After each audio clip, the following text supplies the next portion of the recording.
Wolfpack Nation, what's going on? Welcome to the 10th episode of Tuffy Talk. 10 episodes, make can you believe it? 10? Yeah, dude, it's been really fun. Yeah, 10 is a big number. it It's is. two digits. Yeah, that's right. Well, thank you all so much again for tuning in. We really are excited for this episode. I got a great lineup coming to you. Got going to be kind of reviewing the week a little bit, touch base on a couple of big topics, a lot of great stuff going on within state athletics this past week or two. And then we will be having a interview with Coach Kim Landrus, the head gymnastics coach. So definitely stick around for that, as that was a lot of fun. So with that being said, let's go ahead and get this thing started.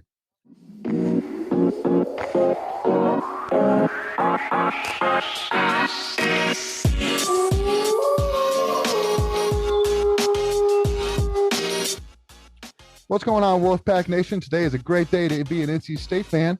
So today we will be talking about a lot of different topics. But before we get to that, just please make sure, if you aren't already, subscribe to us by hitting the button in the bottom right-hand corner. Follow us at Tuffy Talk Now. Bam. And also, too, please like this video and check out our other content. So with that being said, Macon, so again, a couple of big things that are going on right now at NC State. So the first big one is we found out that NC State basketball is going to NIT, the number 3 seed. Start off. We made it in, Leighton. We made it in. We made it in. We're dancing, kind of. Yeah, kind of. Yeah. Yeah. And I think it's a huge sigh of relief that state agreed to it. I know that was kind of a big worry, as if the athletic department will allow us to compete. And I think for the sake of our young guards, that is going to be huge for the development into next season. Yeah, I totally agree. I mean, I know there was some talk about, Will State going in tournament, and I know that the Keats when they lost to Syracuse in the AC tournament, they asked him about it. He was non-committal. He said, we're going to talk about it with our team and see what's in the best interest of the players and staff. And, I know a lot of the, the other websites that we talk about, like Pack Pride, Inside Pack Sports, and Wolfpacker.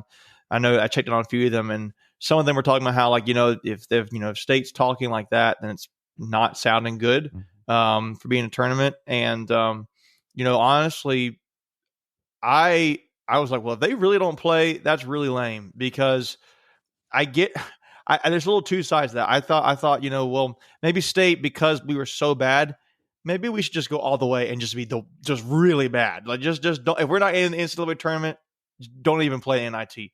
But that's only like a small part of me. That's me being the bitter NC State fan, not having a good season. Really, in the big picture, in the majority of how I feel about it, we need to play in this tournament. Mm-hmm. I mean, we've got a bunch of freshmen. We got 5 freshmen on the roster right now. We don't know who's coming back next season. There's, for every NC State fan out there, there's always attrition. I'm going to go ahead and throw that out there. You're going to probably see a player or two leave the program at some point, because it always happens with college basketball, and you just don't know. You may have 5 freshmen, all 5 coming back, and you may have lost some seniors down, or some juniors or sophomores down the road, some experienced players. My whole point. Yeah. And this tournament experience will be big for all of them, but I think in particular the freshmen, when you've got Hayes, Sebron, Moore, Farrar, and Gibson, and Duwana. I forgot about Duwana. So actually it's 6 freshmen. So, I learned today that it's actually not, and I didn't realize this, it's not going to be typical where you're going, unlike the NCAA tournament where you have regional sites. NIT, normally you play at that team's school. I mean, that team's on campus. Mm-hmm. But this year, because of COVID stuff, they're actually going to be playing it in San Antonio, Texas, I think is where it is. Yep. So that's going to be very similar, I think, environment to playing in the NCAA tournament, just going on the road, mm-hmm. being in a regional location where all the teams play at, yep.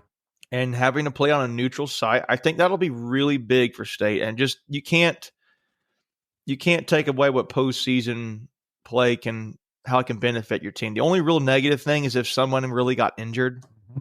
But apart from that, I look at it as all pros. Yeah, absolutely. Yeah, no, it's as long as they can stay safe. I think that's the biggest thing that, that we all can hope. At the end of the day, we can't really project is, can everybody stay healthy? And as long as we don't have, any kind of COVID outbreak, the sky's the limit for sure with this team. Hopefully we could definitely see a bounce back after a tough loss to Syracuse in the tournament.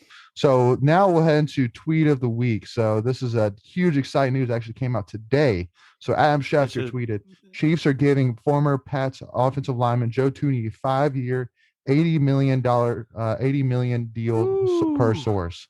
So, I mean, for a guy who, I mean, came into state not heavily recruited, played every single position, whether it was center, guard, tackle, and wasn't a huge draft pick, but then he was actually only two years ago getting paid like $700,000 a year, and now he's getting paid roughly about $16 million a year before tax. I mean, what a story! And I mean, I know state fans gotta love that as much as any other player. I will take it, man. If it were me, I mean, heck, who's going to turn down $1 million, let alone $80 million? Like, it's. I mean, I thought that's basically like after taxes. That's like $10 million, $11 million, roughly around there. Playing on a championship team with arguably one of the best athletic quarterbacks we've seen in the NFL with Andy Reid's team. I mean, it's the situation. He went basically. Think how cool that is to be going as a rookie, going in, getting drafted by the Patriots, playing with Tom Brady, and winning a championship. And then a couple, yeah, that's right, two Super Bowl rings, and then you have 1 year where you get to play with Cam Newton, who did go Super Bowl, and we all know Panthers, who are for all the Panthers fans like myself, to go Super Bowl and great player, but it was a down year. He only had one. Tooney's really right now only. He's moved from one bad team with this past year, and now going to go play for another championship team. That's just and getting paid $16 million a year to do it. That's just awesome. Well, and it's cool too, like to really hang the hats on that, because I mean, you knew going into the offseason that was one of the big holes that the Chiefs were looking to fill, is help with the offensive line. Because I mean, I know anybody watching Super Bowl knows that offensive line got absolutely smoked, and Patrick Mahomes was running for his life. So I mean, for the state fans to hang their hat on that, the guy they brought in to save their offensive line is a guy from NC State. I mean, gotta love that. It's another tip in the cap with. You mentioned the offensive line. I feel like, and in this regard, I think the Panthers. I don't know. In my opinion, I think it's not a good sign. The Panthers actually got one of the offensive linemen from the Chiefs. Yeah. Cam Irving they signed. That's a little bit side note, but one of those offensive linemen from the Chiefs leaves the Kansas City to come to Carolina. For those who are fans, but then Joe Thuney slides in. Now Joe Thuney's not a tackle. The guy the Panthers signed as a tackle, but that's just kind of like a little connection. It's just awesome to see that for Thuney, and to keep repping state the way he does. And he doesn't. One thing I like about Thuney, he doesn't talk a lot of talk. He just mauls guys. And I saw a stat today that had him. Where's it at? Let me see if I can pull it up. He had I think like only 3 sacks allowed in his entire career. Yeah. I mean, here's 1,733 snaps Joe Thuney has had since 2018 when he was drafted. 3 sacks. Wow. Out of 1,733 snaps. That's crazy. That's crazy. Yeah, no, he's a very humble guy. And, I know he was there while I was a football equipment manager there. And, I mean, he was always so respectful, such a great guy. And, I mean, and you love to see that balance between skill, but also to character. I mean, definitely hats off to Joe Thuney. Congratulations to him. So with that being said, Wolfpack Nation, and we'll head right on over here to our interview with Coach Cam Landrus. Hope you all enjoy it. What's going on, Wolfpack Nation? This is Leighton Smith and Macon Adams coming to you with Tuffy Talk. We are lucky enough to be here with Coach Cam Landrus of gymnastics. Coach, thank you so much for joining us. Thank you for having me. Absolutely. Well, so first to kind of start off, I mean, your team this year has been very successful this year, starting off with a 11-4 record so far this season. I know that you guys are heading into your last meet here coming up with Long Island. And so just kind of want to get your initial kind of thoughts in terms of what are some things that you think that this team has done really well this year, and then maybe what are some places that you would like this team to focus on improving heading into the postseason here. I really think the team has embraced just getting better every day, winning the day, and every meet building on the previous meet. And we've had to change our schedule around several times this year, and so we have. All in all, we're going to have 5 away meets and 5 home meets. and they have attacked every competition the same. And then after every competition, they just get back in the gym and really reevaluate what they can do to get better for the next weekend. And so it's been really great to see them just embrace those little details in practice every day. Love it. Yeah, no, I love that. And I mean, and I know one of the big kind of bright spots for the season so far has been Emily Shepard. I know for me and my wife who watch gymnastics, I know that she's really stood out in terms of how great she is. I mean, and it's crazy how she's only a sophomore. I mean, she's got still a lot of time so far. I know this past weekend, for those who don't know, NC Wolfpack Nation, is that she actually posted a 39.5 overall score, which is 8th highest in NC State Gymnastics history, which is crazy to think about. So I mean, Coach, I mean, the biggest thing which I know I wanted to ask was, I mean, what do you see as like the potential for her career? I mean, she's still got 2 years left. She's still got the rest of the season. I mean, what do you see as her potential, really, before she finishes here at NC State? Well, I will say that, Emily just is the epitome of love and passion for the sport of gymnastics.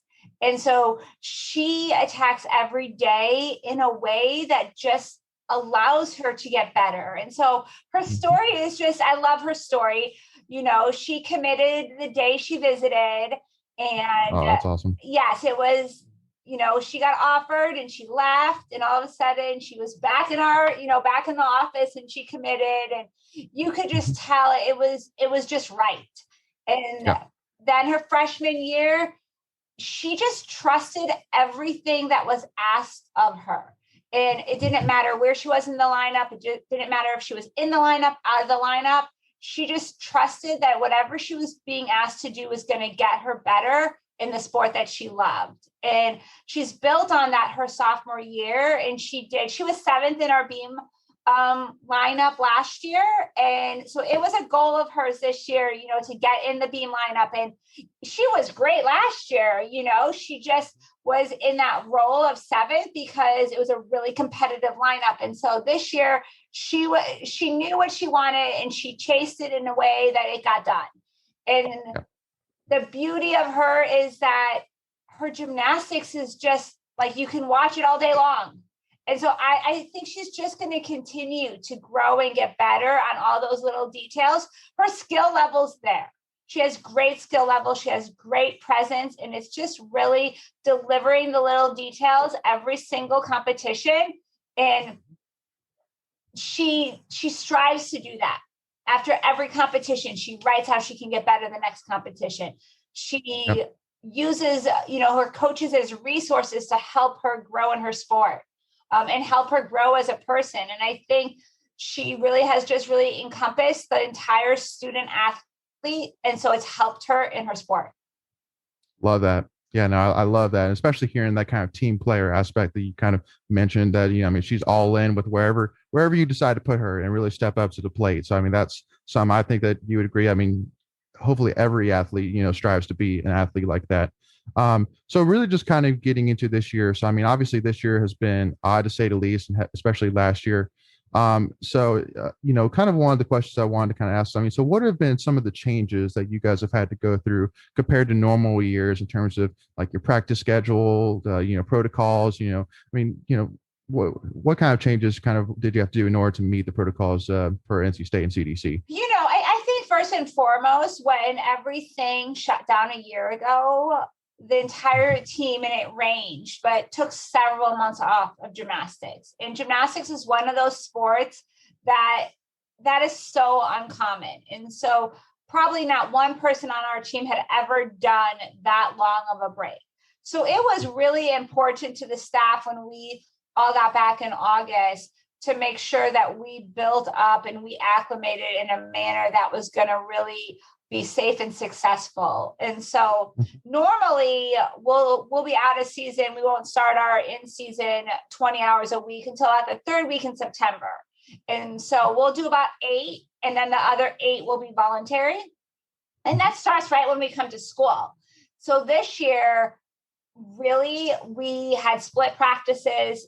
They were only doing 8 hours a week. There was no voluntary part of it because we had half the group come the first part and half come the second part. So we were not together as a team for a very long time. We built up to 20 hours a week, and it was about mid-October. So it was well over 2 months after we arrived at school. So that was something very, very different for our team. And we just knew that it was important to take it slow. As far as the protocol, I mean, it's just everything, right? It's virtual school. That's been a huge change. It sounds so simple, right? Do school on Zoom. But, I would say so many people, I mean, they like being with people. And so that's been a challenge, learning in a virtual setting for most of the team. Also, we really reiterate all the COVID protocols as far as staying in the pods. You can't do team meals.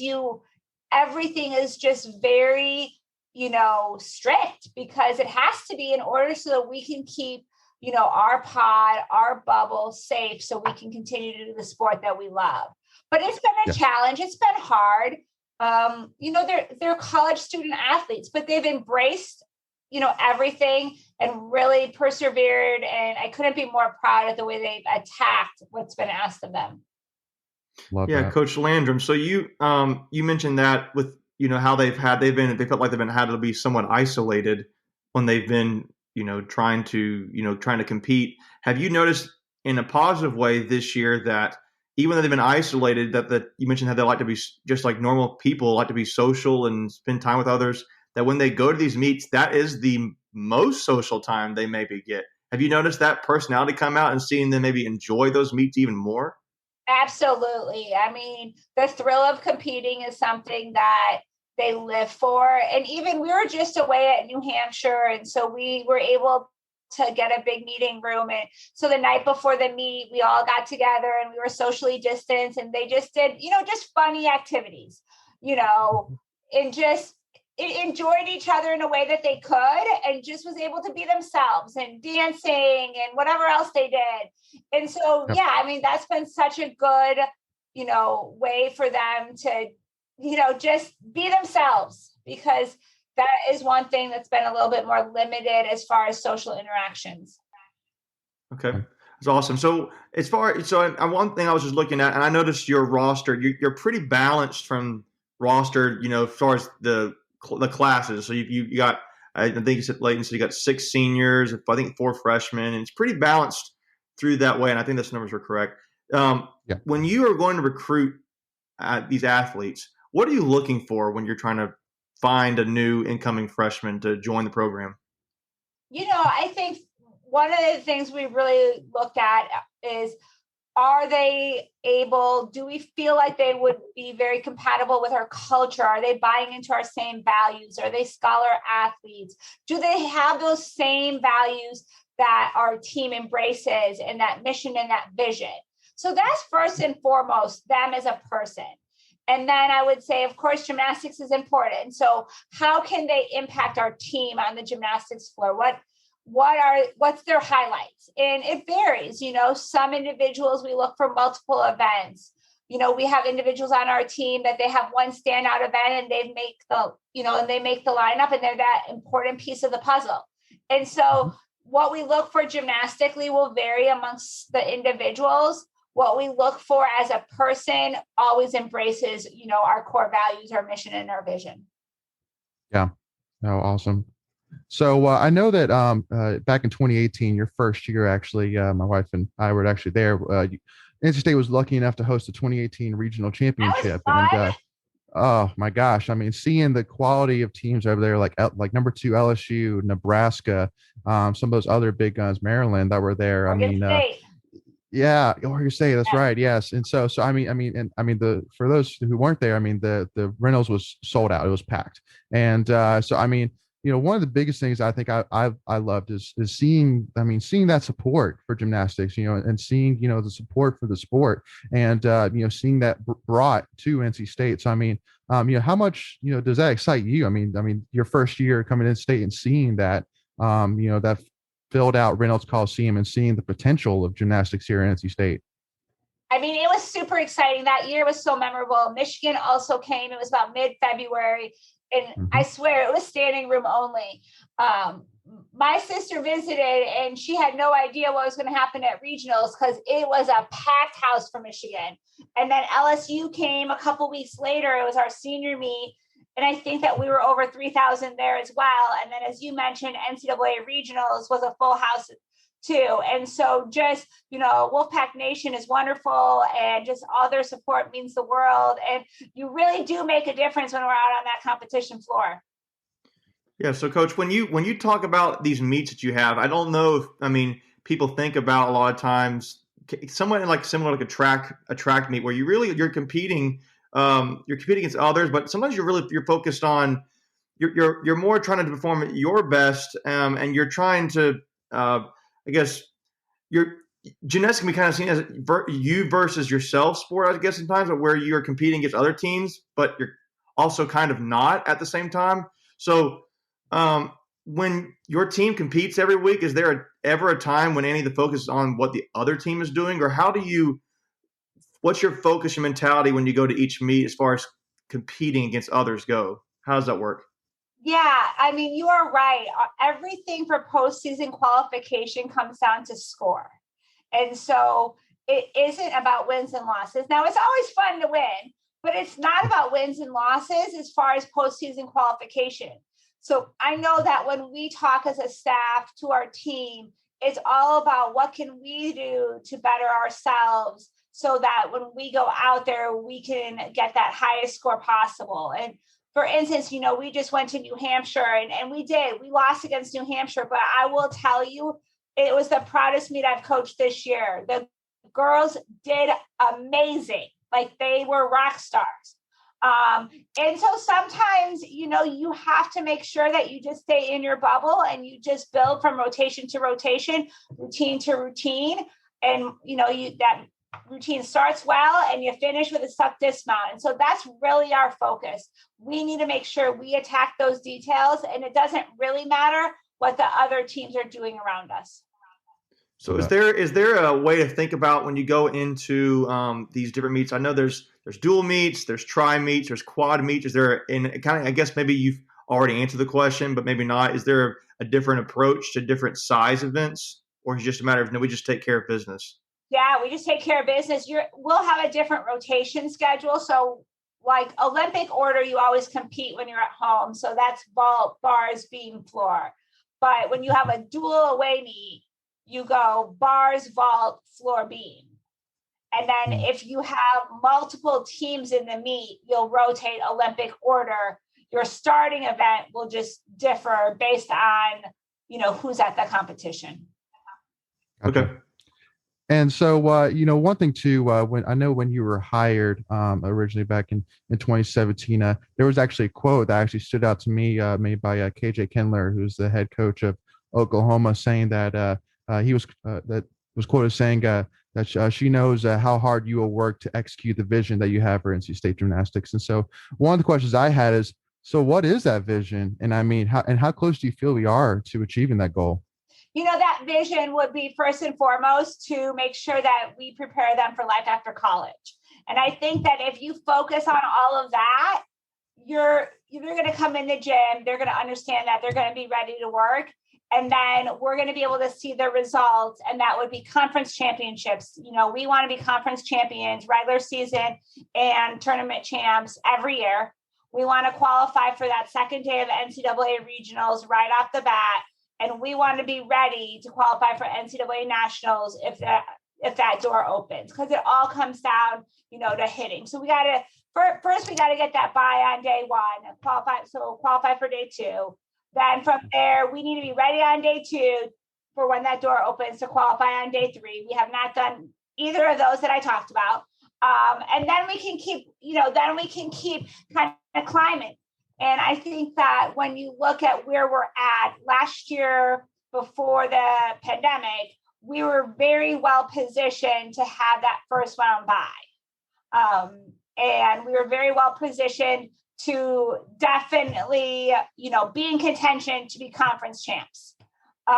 We were regular season conference champs, but at the actual championship competition. And so this year we did lose a lot of routines from last year. And so we are we are kind of, everybody's had to step up a little bit. As you mentioned, they have done that. Emily Shepard, like you said, have stepped up. We have several different individuals. Nicole Webb is doing a phenomenal job. Senior Casey Nelson has stepped up in a big way. So happy for her successes this year. Katie Cox. I mean, there's so many that I hope I'm not leaving anybody out, but so it's been a total team effort this year. And, and then you sprinkle in our freshmen, Madison Benson and Karina Jordan. Gabby Diaz competed a lot. And so it's taken every individual to kind of contribute to that piece of the puzzle to keep us going where we want to go. And so this year, with the pandemic and just kind of, absorbing the losses of our seniors and just taking this team and building, I would say that this year is a year of growth. Yep. And so we're positioned well. We're right on that bubble right now of, the bye for day one. And so it'll really come down to conference championships because our away scores, we've only had 5 in total. We'll have 5 away meets. Okay. And we've only had 4 right now. And so you can only count this year because of the pandemic, you can count your 2 highest away scores and then your 2 highest other. And so because we've had the same amount of home, you max out at 2 home meets. And so our last 3 meets have been really, really successful. So this weekend, we're really looking to build on that and continue to prepare us for conference championships while we honor our seniors. Yeah. Wow. Okay. Yeah. Never knew how much of that there was in calculating the scores. That's amazing. And so now we kind of want to get into, because I know a lot of state fans may not really know much about gymnastics and how it works. And I know for myself, I got into it later than I think I wanted to, but a lot of that was thanks to my wife. So one of the questions which I wanted to ask is, so when you're setting the starting lineup, or lineup for each event, I know that there are some gymnasts that will compete all 4 events, which for those who don't know is beam, uneven bars, vault, and floor. And then there's some that, just like you said, do like only specific events or maybe even only one event. What is the strategy when you're kind of thinking that through or processing that? I mean, just curious kind of what the thought process is behind setting that lineup. Yeah. I think the first lineup spots we always determine is, okay, so who do we want to lead us on? And who do we want to anchor us? And there's different reasons for why you want somebody to lead you off and why you want somebody to anchor. And so whatever the reasoning is for that specific event is kind of how we determine that. And then you fill in the middle. And sometimes you have to mix and match a little bit as far as, this person likes to go a little bit earlier in the lineup. This person, does better in this spot. And so once you can kind of determine what works, you're in a good place. And as I said, every event is different. You do want to build your scores throughout, but it doesn't always mean, that you start off with your least scoring person, because that's not the case at all. I tell my team the 1st and the 6th are very critical, and my first person is always the most important. Okay. Good to keep that in mind.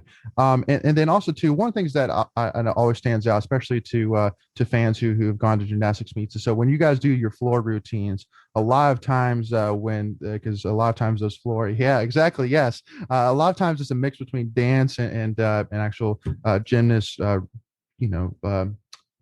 items, or whether it's jumps or flips or whatever it may be. And so when they're dancing, a lot of times the other team members will be lined up and be doing the dances along with them. So I mean, I guess I was curious if, so is it a requirement that gymnastics are supposed to know, or that gymnasts are supposed to know all of these routines, or is it more of for the support of the gymnasts that they're doing it with them? It's more just we really get into each other's performances. And so it's not a requirement, but we're with each other every day at practice. So you'll learn everybody's routine and, when to say, let's go Wolfpack and whatnot. Mm-hmm. And so it's just like a vibe, right? It just kind of keeps everybody really, really into it, and the energy just continues to grow throughout the routine and throughout the floor rotation by everybody just, really throwing themselves into that performance as if we're doing it with them. Yeah, no, love that. And I mean, it's and for any state fan too, if you haven't gone yet, I definitely do recommend. And it's a lot of fun, and it's amazing to see these athletes and what they can do, and especially in that part, and you'll learn it too as you go in terms of when to put the wolf figures up and all that. So I definitely recommend you can do it along with them. So and then another thing as well is, so I mean, you can, when you look at the 4 events, they're very different from a fan's perspective. They don't seem very similar. But would you say, I mean, coaching each of those events, I mean, is there certain traits that each of them you have to have or be good at in order to be successful in that event? Or are there some traits that can kind of go throughout all of the events, or maybe even multiple events? That's a good question. I mean, I would definitely say vault is power. The more power you have, the more execution and amplitude you're going to set forth. On all 4 events, form is extremely important, how you execute your skills. But I would say bars is a little bit more, flowing and elegant. And it's just like, it just is so captivating to watch. Beam, I always say it's like you're an actress and you're just performing up there for everyone. And then floor is showtime. It's a combination of beauty and power.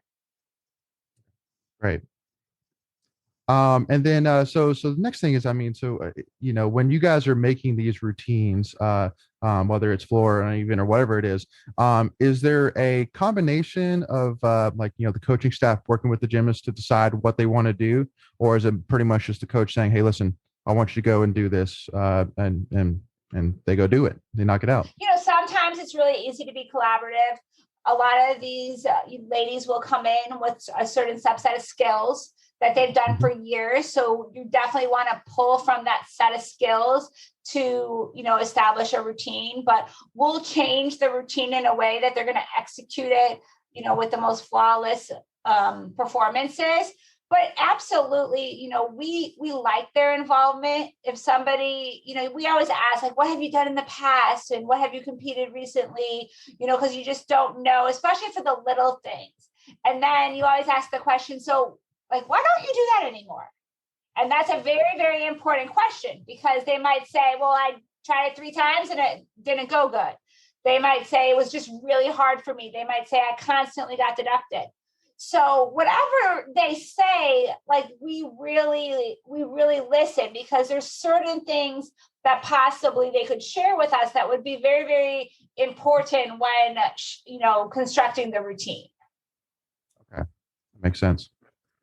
And then, and the kind of last one in terms of the getting to know the gymnastics part is more of a question from me specifically, because I've gotten in trouble with this when I've gone to meets with my wife. Is so, like, a lot of times when you go like to football, basketball, etc., like if one of the opponents makes a mistake and we take advantage and go down and score, then it's, everybody's like cheering and hollering. So one of the things that I've gotten in trouble for is when we've gone to a couple different meets, and you'll see one of the other teams make a mistake, whether it's on the uneven bars, they'll fall or something like that. And of course, me as a state fan going, oh, that's good for us, goes, yeah. And then my wife immediately goes, stop doing that. That's embarrassing. And then like people look at me and all this stuff. But so I mean, like, what's your thought on? I know, I'm sorry, but I mean, so what's your thought on that, Coach? I mean, in terms of, if the player doesn't get hurt, I mean, obviously if they get hurt, I mean, that's okay, no cheering. But I mean, if they made a mistake and they get up, I mean. What are your thoughts on that in terms of the cheering of, okay, that's good for us? We'll say our sport's a little different with that. I think that the read, if we're cheering when somebody else is making a mistake, is just not a good read. However, I totally do understand how the feeling inside could be. I always ask our team not to really pay attention to the other team. So I try to do the same. So a lot of times I won't really know what's going on. I always want to do well. I always want to win, because we're the better team. And so I tend to not let, the other performances, but as a fan, because my husband will say the same thing, as a fan, fans are competitive, just like the gymnasts, just like the coaches. 100%. So your feelings feelings are real. Outwardly expressing them typically in gymnastics is not the best read. I got you. Which is where your wife is coming from. Yes. No, yeah, that's what it's interesting. There's even like an etiquette that fans kind of need to embrace, just as the teams need to, and it's an interesting thought. Well, because just like you said, I mean, at the end of the day, it's all about more how are we doing more than necessarily how are they doing. Yeah. So I do hear you on that, and so I appreciate that. I know when my wife watches this, she'll be laughing the whole time. So appreciate that, Coach. We were at NCAA regionals when we hosted. And, we pulled ahead of Oregon State on that last event. I mean, our whole team was ecstatic. So, I mean, there is something to be said that your performance are going to drive you, and fuel that excitement. And of course, it is based on what the other team does as well. So to me, that's absolutely natural. Okay. Thank you, Coach. Appreciate that. So just to kind of finish off, so I know that again, this is you're in your fourth season right now. So just wanted to kind of ask from a personal family perspective, what have been some of you and your family's favorite things to do around Raleigh? I mean, kind of what are some of the things that you've embraced and really kind of enjoy doing with the family? Well, we've really enjoyed just the outdoors. The Midwest is a lot colder for a lot longer. And so my son is 12 and he's really into baseball. So just being able to watch him play a lot more. I mean, I think he has practice like 4 days this week, which, I mean, it still is really pretty cold for practice in the Midwest. So that's just really been a joy, just like the outdoors and watching him be able to do his sport that he likes a lot more often. And then, I mean, going to the beach, I mean, we just didn't do that. So I love that. We haven't been to the mountains yet because if I have to choose beach or mountains, I'm choosing beach every time. But just, I always say, like, it's so tranquil here. There's hills and it's just green and it's just beautiful. And so I think just enjoying that ambiance every day, I just love it. So, I mean, just kind of I know we're getting towards the end of our time here. So just wanted to kind of give you, Coach, the opportunity. If you have any other messages for Wolfpack Nation that you wanted to share. I just want to, I know you guys are all supporting us virtually right now, and we can't wait till next year when you can get back in Reynolds Coliseum and cheer us on live, and your support means the world to us. Absolutely. And I know you can expect me and my wife there for sure. Awesome. So thank you so much. Cheering on in every fall. Yes. And I'm no. Oh wait, no. That's not. So yeah, and I'll drag Macon along with me too. I'll get him there. So, well, thank you so much, Coach. Really appreciate your time. And again, Wolfpack Nation, please make sure to stay tuned in. And again, really support these athletes. I mean, it's just amazing to see the progress so far, and really what great hands this program is in. So, thank you so much again, Coach, and good luck the rest of the season. Thank you. And hope everybody stays safe. Thank you so much. Go Pack. All right, Wolfpack Nation. Hope you all enjoyed that interview. It was absolutely just a blast. Coach Landrus is such a cool person, and it seems like there's such great potential there with NC State Gymnastics. So definitely, if Wolfpack Nation, if you guys haven't tuned in, I know that obviously COVID right now, they're not allowing fans, but definitely when they do allow fans, make sure to go check them out. It really is a blast. And again, I learned a lot in that interview too. I don't follow gymnastics, I just don't. And we're going to change that. And but now I got to change it. I mean, like it was actually learned a lot. And I thought Coach had a really, she had a really good personality too. Really, really fun to talk to. Yeah. So definitely make sure to follow them at Pack Gymnastics and also to at Kim Landrus, and we'll have their tags in the description below for those who want to follow them. And again, good luck to them in the postseason. As they go for their sweep of the championships here for 2021. Great program. Yeah, exactly. So with that being said, thank you all again for tuning in. This is also a reminder that on Wednesday, tomorrow at 7:30, we will be doing our second live stream. You can find us on YouTube. You can find us through Twitter and Facebook. It's at 7:30. Go from 7:30 p.m. to 8:30 p.m. So again, that's Wednesday, 7:30 to 8:30 p.m. We will be doing our live stream, and also to make sure, Wolfpack Nation, that to continue to support the local restaurants around NC State, Groucho's, you name it. All those guys really do need our support through these tough times. So, and with that being said, again, just thank you all again for tuning in. Please make sure to subscribe to us in the bottom right hand corner, following us at Tuffy Talk Now, liking this video, and checking out other content. And with that being said, make sure you all stay safe. Thank you so much, and go Pack.